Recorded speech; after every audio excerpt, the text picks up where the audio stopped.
Podcasting Network, found exclusively at WrestlingWithJohners.com.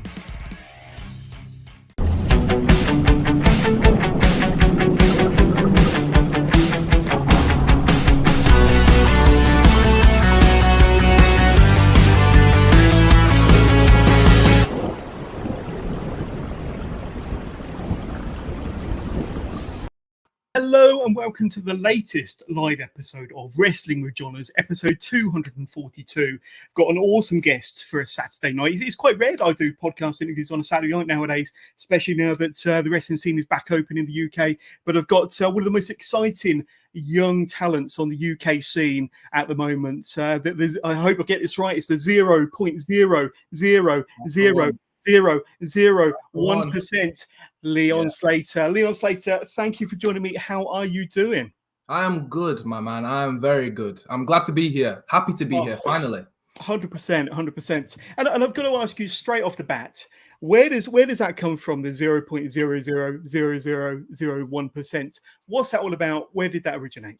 So the origins of like the 0.00 stuff actually came from a promo I cut in training like about a year back.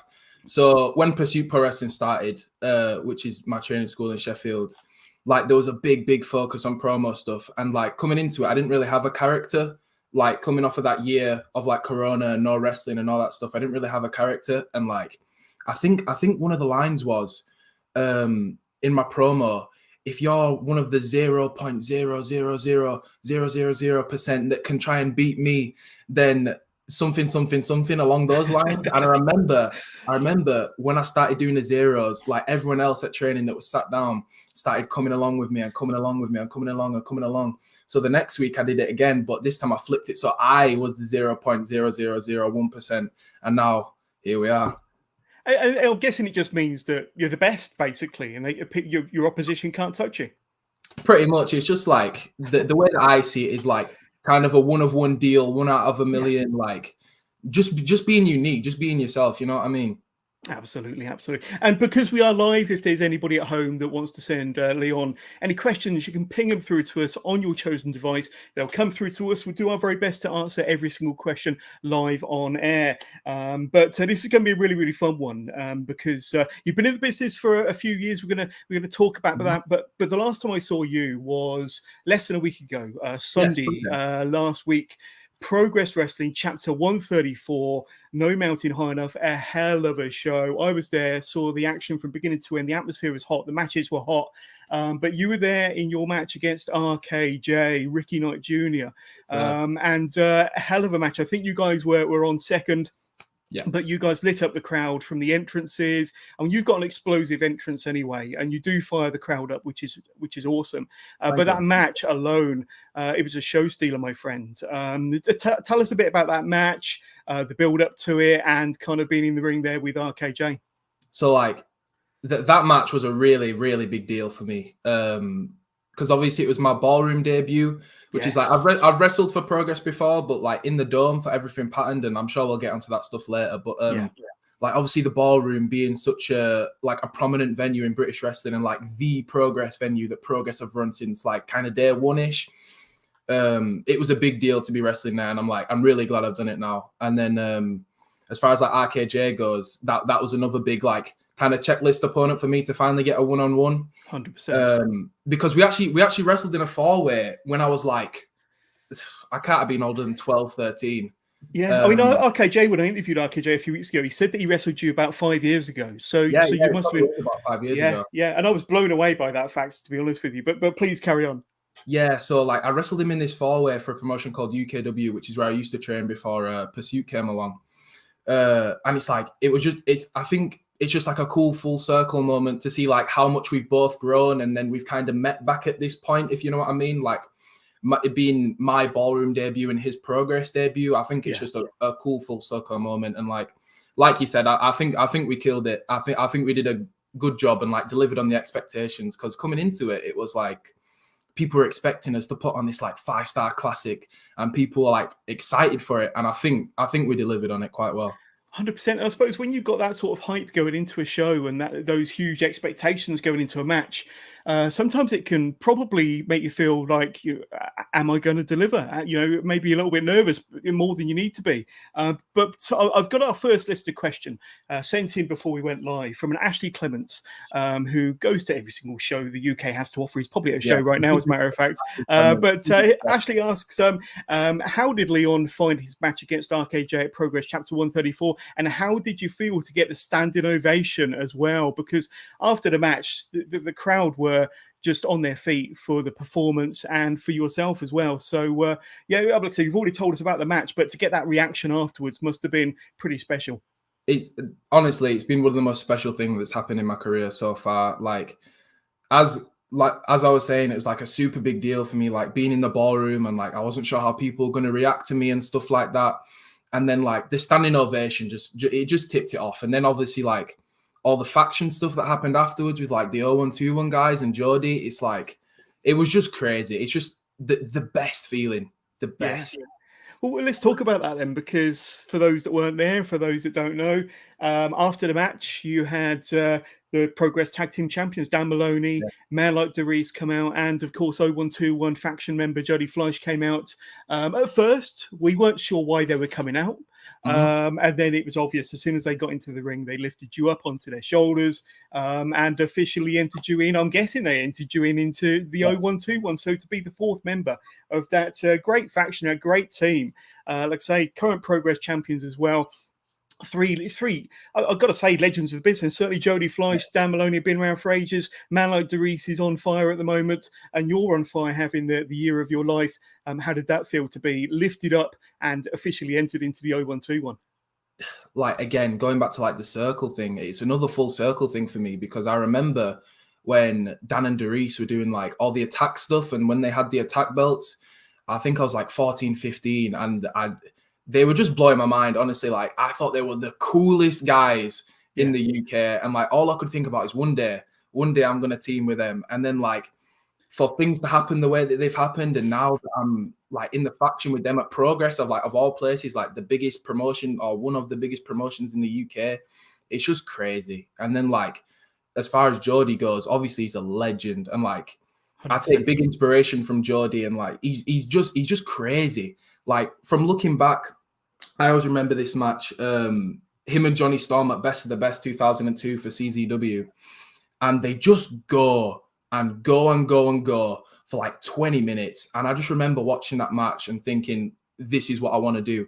You know what I mean? And like, for Jody to still be performing at the level he is today, it's just absolutely crazy. So like, to be in a stable or a faction with them guys, like, it's truly an honor. Like, I can't really picture myself in the same like echelon as them guys, but I suppose like I'm getting to a point now where I am kind of moving up in the ranks.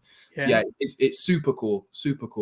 Absolutely. And I mean, personally, I think the reason why you've been pulled into the 0121 is because you are getting to that level now where you're getting noticed, you're getting the recognition. You obviously got the skills in the ring. You've got charisma all day long as well. So I think it's an obvious choice to put you in the 0121. I think they'd be rude not to be honest with you. But it was a really, really good decision. And we've got a question about that as well from Chris Martin. Funnily enough, the guy that I was sat next to, Chapter 134, otherwise known as the rapper Half Decent. What does he hope will come from you joining the 0121? So, I mean, I don't know if you've had a chat with the guys, whether they plan to involve you in the future. Any matches been spoken about? I know it's early days, but what are your expectations from being part of that group? To be honest, I think we can take over British wrestling as a whole. Darius is on fire right now. Dan is on fire right now. Jody's been on fire for the past 20 years. I'm on fire right now. We can take over Progress and the whole scene. We can take over this, man.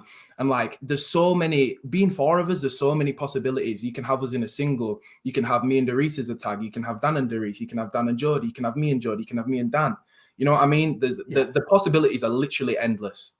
Absolutely. And I'll tell you what, I'd love to see you tag with Jody, because he's another kind of Yeah. aerial artist, isn't he? And same for a man like Dries. But I think you and Jody having kind of like, he's been in the business 20 years. Mhm. You're still very, very young. You can learn a lot from Jody. And I think that as a tag team would be pretty sweet, especially with some Yeah. of your high flying action. You're both daredevils, I know that for sure. But going back to your match with RKJ one more time, and we did have a chance to chat very briefly after the match in the Ballroom. Mhm. And I asked you about the chops, and RKJ is renowned as being one of the hardest hitters in the business. And I've spoken to other wrestlers about this before. I've spoken to Robbie X about RKJ's chops and various other people. So I'm going to ask you again. How were them chops? How were the strikes? Because they echoed through that ballroom, Yeah. and they looked like they hurt, my friend. They did. They were absolutely awful.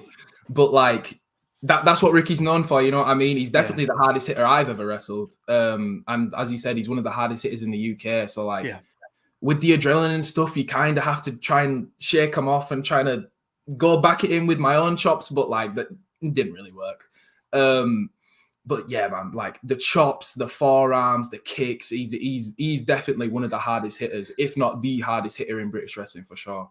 Yeah, and when it comes to somebody like RKJ, I think I had a conversation with somebody the other day saying that he's probably the youngest veteran on the UK circuit 100%. at the age of 22 years old. And, you really got to kind of think on your feet of how can I combat this guy? How can I kind of get around, because I think he's kind of mastered pretty much every style there is in the books, to be honest with you, but definitely a formidable opponent.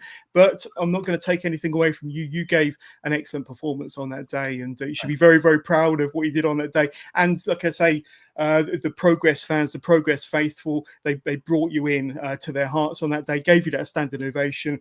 The 0121 bit afterward was just magic. Looks like you got a promising career, possibly with Progress for a long time to come. But speaking of Progress, like you say, the RKJ match wasn't your first match, was it? Because this was. And this was March the 23rd. It was during the 10th anniversary celebrations week. It was Roy Johnson's Everything Patterned London. And you were there in the four-way with man like Dries as one of your opponents, Levi Moore, and Keeman Krishna. Was the fourth guy to round off that four-way. I've seen clips. I haven't seen the whole show yet. I haven't seen the whole match, but I've seen clips. And one clip that keeps getting played over and over and over again is your kind of dive over the turnbuckles, over the ring post to the outside. Phenomenal, my friends. But tell us a bit about that match. And that would have been your first Progress match. So how did it feel? That was my official Progress debut. Yeah. How did all that feel? The whole experience and the match itself? That was literally a dream scenario. Like I remember when I got messaged if I was available, and I was literally darting around my living room, darting around my house. I was so excited because obviously Progress being Progress, like and the way that I kind of grew up, because I'm so young, like when I started training, Progress kind of started lifting up. So like when I was kind of getting deeper into my training, Progress was like the promotion in the UK, like on top. So like to be asked to be a part of that show and it was such a good show. It was such a good show. Like the vibes on that show were just incredible. There wasn't a single bad word that I could say about anyone that was a part of that show. Yeah. And it was just amazing. And like obviously to have such a talented like other three around me in that match was just the best. Like I think I got a good showing for myself, especially with the corner dive. And I think that match is maybe one of the most fun matches I've ever had in my life. That is always a match I'll remember going forward. 100%. And like I say, many more amazing Progress experiences to come, I'm sure. But before we continue, I must do my duties to 1310 Apparel as our sponsors to the podcast. So big shout out to 1310 Apparel, who are the excellent sponsors of this podcast, Wrestling with Johners, and the Johners Podcasting Network, which now has 50 podcast YouTube channels with very, very talented creative hosts from around the world. Check that out at wrestlingwithjohners.com. But if you head over to 1310 store at Wrestle Merch Central, you can see their wide range of apparel, including their hardcore range of T-shirts, hoodies, beanies, their Lucha range of apparel as well, and not forgetting their more traditional 1310 and Four Corners T-shirts, hoodies, beanies, caps, and pretty much everything you can shake a stick at. And over on their Wrestle Merch Central store, you can see the exclusive 1310 Heidi Katrina T-shirt, which is out now. And as a viewer and a listener to the Wrestling with Jonas podcast, over on 1310's Wrestle Merch Central store at 1310.merch.global, you can save yourself 10% off at checkout simply by using the discount code 1310WMC. So that's 1310 apparel over on Wrestle Merch Central. Get 10% discount off of all of that wonderful apparel. Just use the discount code 1310WMC. So there we go. And back to us, Leon. So I got to ask you then, you're still very, very young, but you're not a newbie to the business. We were speaking a bit off air, and I think you probably had your first match over 5 years ago. But just inform our listeners and viewers, when did you first get into the ring? When did you first start training? So I began training a week before my 10th birthday. So I suppose I've been wrestling now for about 7 or 8 years. I think I started in 2013. So I think we're coming up to like 9 years, 7, 8, 9 years. That's crazy. And then are you nearly 17 or you not? I'm 17 now. You are 17 now? Yeah, I turn 18 in September. Right. Okay. But I mean, what inspired you to want to get into the ring? I'm guessing you were a big wrestling fan before you started training. Of course, yeah. The way I actually got into wrestling was through my cousin. I used to live in the like more central Bradford, and my cousin lived next to me. And I remember like pretty often, like maybe every day, I'd go over to his house and like he had all the figures. I remember he had a Kurt Angle figure, William Regal, he had all the figures, he had all the games. And I distinctly remember playing SmackDown vs. Raw 2006, like all day, every day with him. So, and then obviously when he grew up a bit more, because he's older than me, I got all these like hand-me-down stuff. So I got all the figures, I got all the games, I got all like the toy belts and everything like that. So I can't really remember a time where wrestling wasn't in my life. Like this is something I've always wanted to do, if you know what I mean. I can't remember ever really being into anything else. Yeah, 100%. And who did you start training with then? Because, like I say, you were a week before your 10th birthday, I think you said. But what wrestling training schools were around at the time in your area? Who did you go to, and who did you start training with? So in the area at the time was Grapple, which was in Leeds, and then, but unfortunately, they had an age limit on. I think you had to be 14 or 15 to start training. I was going to say, some of these do have age limits, Yeah. So that was off the books. And then the only other school like in a close-ish area was UKW, which is run by Jonathan Cedric, still going strong today. So I started training at UKW, and I did train at UKW for like the majority of my time in wrestling, pretty much. I've only really trained elsewhere for about a year now. Are these from UK? There we go. There we go. Look at me, little me in the background with the dreadlocks back in the day. That was going back a few years. Yeah, for sure. Some good pictures there. And who were coming up in the business with you around that time? And are they still performing at the moment? Do you still see them on the circuit? Yeah, so like at UKW, I met like quite a few of like my closer friends now in wrestling. So Jet Marshall, I met at UKW. Ellis Barker, I met at UKW, and Leon Slater, I met at UKW as well. So like UKW's had some crazy people pass through. Like they used to have like all the ex-WWE guys and stuff like that. Like I remember they had Kevin Thorne, I think it was, from like the WWE CW. He was on at one point. Yeah. They've had all sorts of names pass through. So like it for the time, it was a really good experience. Like, you know, being a kid and being young. 100%. It was a really good kind of starting ground for me, but I think I got to a point with it where I kind of learned all I could learn there, and it was just time to move on. So when Pursuit Pro Wrestling came around in Sheffield, we've been open for about a year now. It was like an easy move. It was a clear choice to move on. Absolutely. Well, you did have some success with your former training group, because former tag team champions of the academy there, and there we go with the big gold, the big belt as the champion of the academy. So that was pretty awesome. That was probably your first taste of silverware, I'm guessing. Yeah, 100%, 100%. I think I must have been like 14, 15 winning belts. So, you know, hopefully I get more in my future. Oh, I'm sure. I'm sure that that's not too far around the corner. But I mean, your style in the ring is extraordinarily athletic and dynamic, explosive, high flying. I can throw all the fancy names and accolades at your style because it really is so hot at the moment. But were you a very athletic child? Were you into sports? Were you into gymnastics? Is it kind of a natural ability for you to be so athletic? Do you have a sporting background? To be honest, not particularly. Like, I never really played sports growing up. Like, I was never really a football guy or like anything like that. Like I was saying, I've only really ever liked wrestling. So maybe I think wrestling training from a young age has kind of brought that on as I've grown up. But honestly, I think the secret to my athleticism is for like until I was about 10 years old, I could not walk like properly. I was always walking on my tippy toes. So like, Right. I guess with all like the tension in my calves, eventually when I started walking normally, it just translated into this athleticism that I have now. It's like you had springs in your feet once your legs sorted themselves out. Oh, that's amazing. And I mean, were you a natural in the ring? Because I've seen some of your early stuff. I mean, anybody that goes onto your YouTube channel can see stuff from 5 or 6 years ago when you were probably 12, 13, 14, really kind of breaking into the scene. And, to see some of your early matches and you were doing amazingly athletic, crazy moves even back then. So, I mean, were you kind of a natural and did the athleticism come quickly?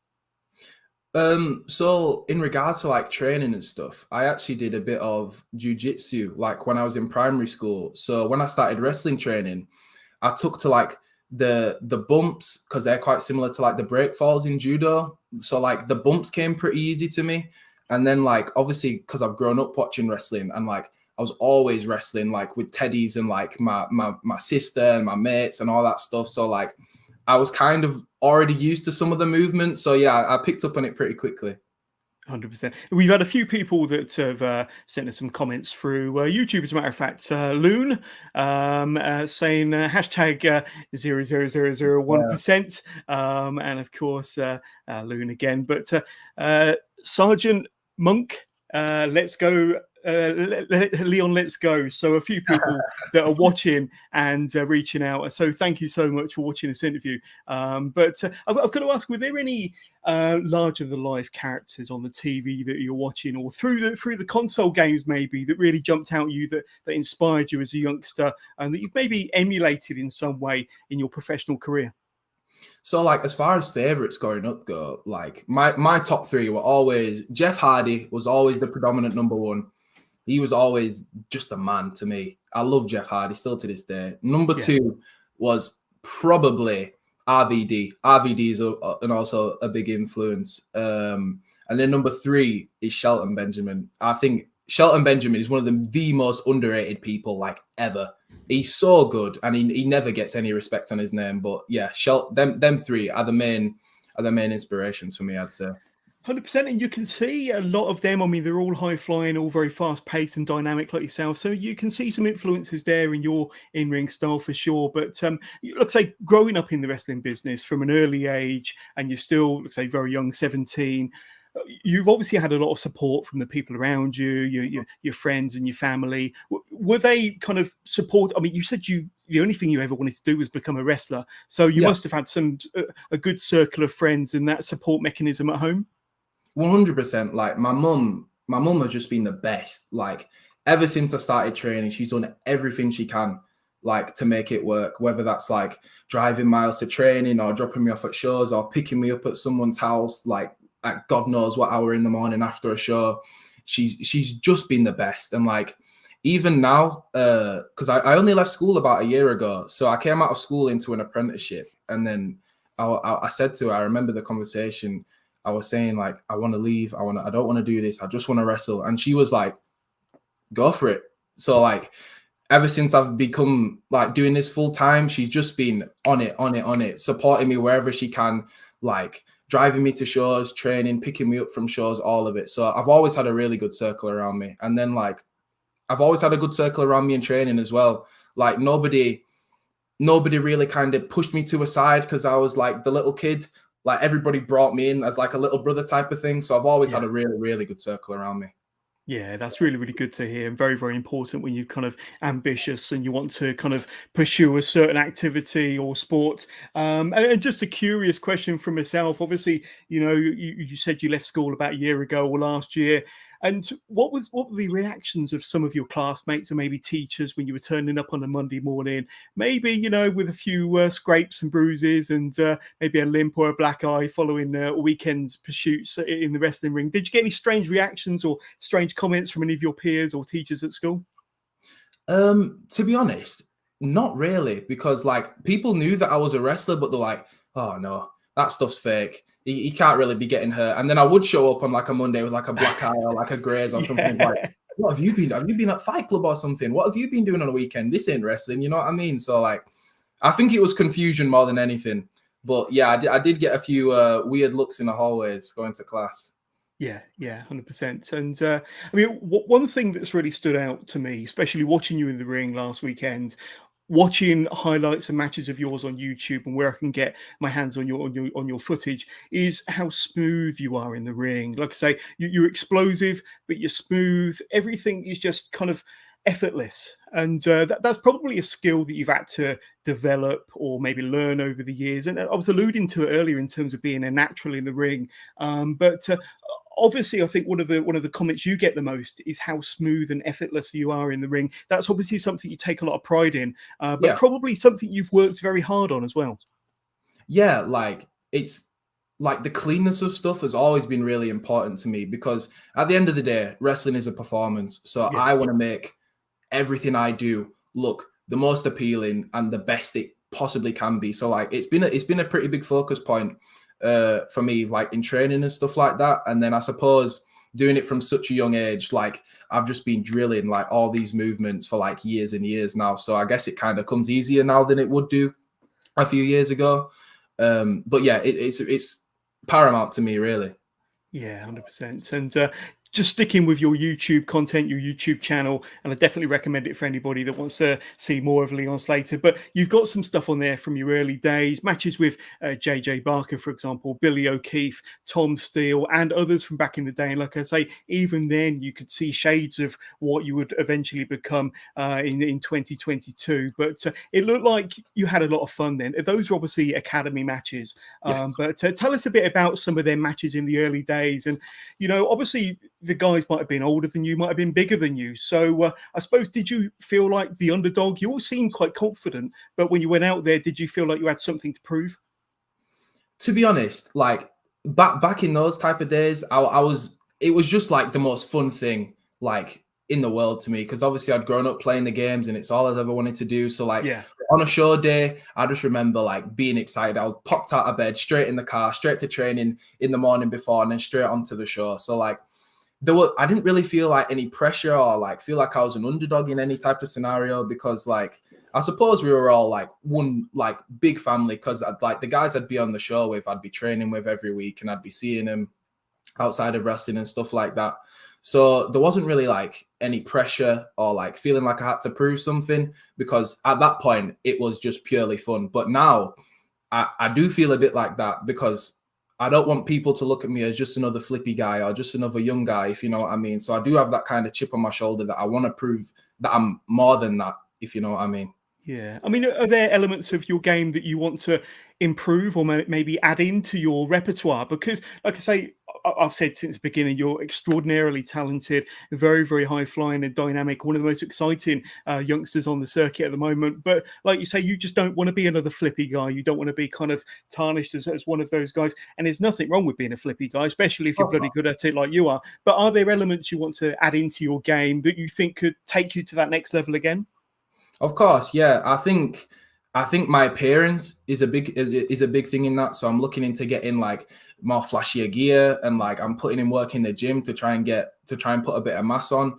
But again, I'm pretty young, so I think all that stuff will come with time. And like character stuff is stuff I'd like to get stronger on. Like the 0.01% stuff is kind of in its development phase, I'd say. Like I haven't really found that one thing that defines it yet. So I'm still looking and searching and playing with ideas. But overall, I'm just trying to become the most well-rounded wrestler I possibly can be. Yeah, absolutely. And I mean, I think you perform kind of beyond your years, to be honest with you. And speaking to you, you kind of mature beyond your years as well. And obviously, you've been in the business, you know how it works. Yeah, no, I wish you nothing but the best. I mean, let's talk about 2022, because we said off air that this has been a bit of a breakout year for you. In fact, let's kind of rewind a little bit. When did you first start branching out to other promotions, or when did other promotions start reaching out to you? And what promotions were reaching out to you? To be honest, about this time last year is when I Right. started branching out, and not just doing like training shows and academy shows. And I remember I had a pretty busy October last year, and I was like, wow, I'm living life here. And the type of promotions that were reaching out to me was like a Prime Wrestling in Newcastle, Spirit Wrestling in Sheffield. I first got on BWR in October, and more like kind of family friendly, like low key ones. And then there was a few bigger ones like BWR and Spirit and Prime and stuff like that. But yeah, I've only really been on shows like properly branching out for about a year and a half, 18 months, I'd say. Yeah, and I alluded to it earlier, 2022. I think you've even said yourself, I've heard you saying that this is your breakout year, and I think 2022 is going to be an awesome year for you. But you've wrestled a couple of times for North as well, and they are kind of, you're kind of stepping up another level when you start performing for North, and I think you've been involved in some tag matches and a multi-man match. So tell us about your North experience, because that, like I say, that's taken it to another level from academy shows and maybe lesser known promotions. North is a very well-known promotion, aren't they? Very well-known and very well-run group. Yeah, North is absolutely killing it right now. Like nobody especially in the North, is doing what North is doing. Like they've sold out every single show since coming back from COVID, and nobody else has done that. So to be a part of that is it's just crazy. Like this time last year, I would have never pictured myself to be in this type of position that I'm in now. So I'm super thankful to be in the position I am in now. And the North stuff, it kind of came about in a really weird way. So obviously Leon plays a big part in North. He's the champion and he's my trainer. So he put me forward for ideas and stuff. And I ended up getting on a pre-show in about February, I think that was. So yeah, I was in this multi-man in the pre-show, and I think I made a fairly good impression. But that was the show where the tag tournament was starting. And unfortunately, Visage had to pull out, and they were supposed to team with Darice. So there was a spare spot, and it was too late to bring anyone else in. So I just got shoved into it, and luckily I think I made a fairly good impression. And now me and Darice are kind of on a roll at North in the tag tournament, and we're actually through to the finals. We just wrestled the semi-finals last week against Big Lou and Connor Renshaw and Lana Rossin and Rob Drake in like a big triple threat tag thing. That's so awesome. Boisterous Behavior is through to the final.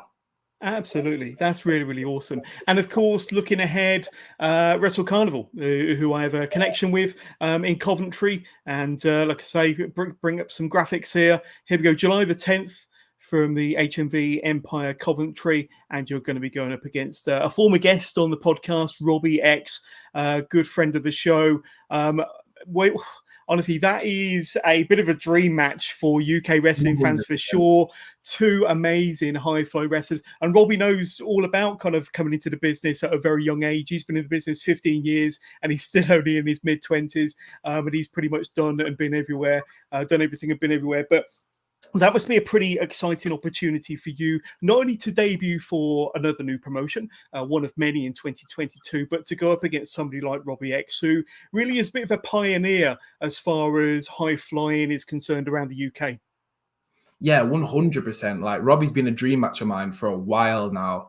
Like I think Robbie is like cream of the crop, tip of the top of like high flyers in the UK. Like he is the high flyer in the UK, in my opinion. So to have the opportunity to step in there with him and kind of like prove what I can do against like a talent of his caliber is like, I'm so grateful for the opportunity. And I think I know we're going to kill it on July 10th.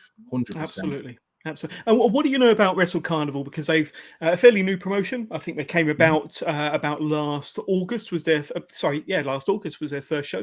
I should know. I was there. I mean, like I say, they're doing a lot of really good things at the moment. And like I say, they do mix up the entertainment, the variety side of things with the more pure style of wrestling. But do you know much about Wrestle Carnival and how much you're looking forward to performing for them in July? Yeah, so I'd like when they started up last year, I'd heard buzzings of Wrestle Carnival, and then I remember watching the Ridgeway versus Gresham match on YouTube, Mate, and I was so like, good. "Holy shit, this Yeah. is the place I need to be." So like to be debuting, it's just another like goal off the checklist for me, to be honest. Yeah, absolutely. And we got to talk. We got a couple of final questions that have come in. Let's just bring them up now. So here we go. Mike Mad Dog Angus, who works for Progress Yeah, Wrestling, good my friend of God. mine. I do the preview shows with Mike for Progress. But he sent in a question last night. Ask Leon who his dream opponent would be in a Progress ring from any era. So the current roster or maybe a previous roster. But I know that you've been keeping an eye on Progress for a number of years. Anybody out there that you wish you could have had a match with or would like to have a match with if the opportunity was there? That is a tough question to narrow it down to just one. If I was to pick like a few guys, I think from the current era of Progress, it'd definitely be Swerve. Like Swerve is someone I look up to massively. Like I think he's a real trailblazer in like this type of style that's going on right now. And I'd love to get in there with Swerve. Ospreay is obviously another one. He's obviously doing big stuff out in Japan now, but if he could come back into a Progress ring, I'd love to step in there with him. Haskins is another one that I'd love to have a one-on-one with. So yeah, there's tons of people that I'd love to mix it up with, but to narrow it down to a few, it'd be Swerve, Ospreay, and Haskins for sure. Some great names there, some awesome names, and I can visualize some amazing dream matches to happen. And like I say, now that you've put it out into the universe, Leon, it's got to happen, hasn't it? Now that you've said it on the Wrestling with Jonas podcast, it's got to happen. And another question from Half Decent again from Chris. Leon often wears 2-pack shirts and references his songs on social media. Was wondering if he has either a favorite 2-pack album or song to get him hyped ready for a big match. So what do you listen to when you're getting ready for a match backstage? If you listen to anything at all, or what do you train to, or do you have any favorite 2-pack songs or albums to get you hyped? As far as 2-pack goes, my favorite song would probably be "I Get Around" because it's just a vibey song, to be honest. It's anytime I switch it on, I'm never in a bad mood. So "I Get Around" is definitely my song of choice from 2-pack. And like pre-match, I don't really listen to music, to be honest. But like when I'm training and stuff, I like old 90s rap gets me going. Like Dr. Dre, Snoop Dogg, like West Coast shit. Really gets me going like in the gym and stuff. So yeah, I'm a big fan of music. Like music is, to be honest, like another one of my passions. I don't know if I'll ever make any, but I like lots of music, but old school 90s rap is my go-to. Awesome. I think yourself and Half Decent could have a really good conversation about rap music, and you never know if you've got any tunes, he might be able to produce it for you. But I'll put in a good word for you. He's probably watching now. But before we wrap up, I've got to ask you about kind of ambitions for the future. Like I say, you've been in the business a handful of years. You're still very, very young. You're 17 years old. You've got a very, very bright future in the business. And as I've said, I think you're easily one of the most exciting young talents in the UK right now, branching out all over the country, making your debuts most weeks. But what ambitions do you have? So say for the next 2, 3, 4, 5 years, any promotions you want to work for? We've already spoke about bucket list matches, but are there any goals or any accomplishments you want in your wrestling career in the foreseeable future? I just want to keep going on this trajectory that I'm at right now. I just want to keep going up. And I think I will do, to be honest. I think in the next 2 or 3 years, I'll be in a more prominent position on cards that I am now. I'm obviously really grateful for the position I am in now, being like the kind of young upstart guy. But I think in the next few years, I really want to take that step as to more to be recognized as more of like a main event upper mid card guy for sure. Yeah. And my end goal in wrestling is to be recognized as one of the best to ever do it. I want to be the greatest of all time, and I think right now I've got a good back into me where I can make it happen. But in the next few years, I want to be regarded as one of the best British wrestlers going for sure.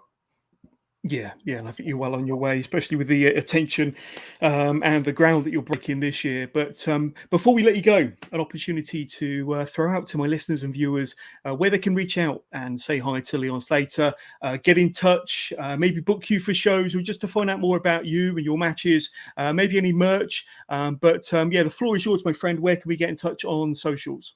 So Instagram and Twitter is official 0.01.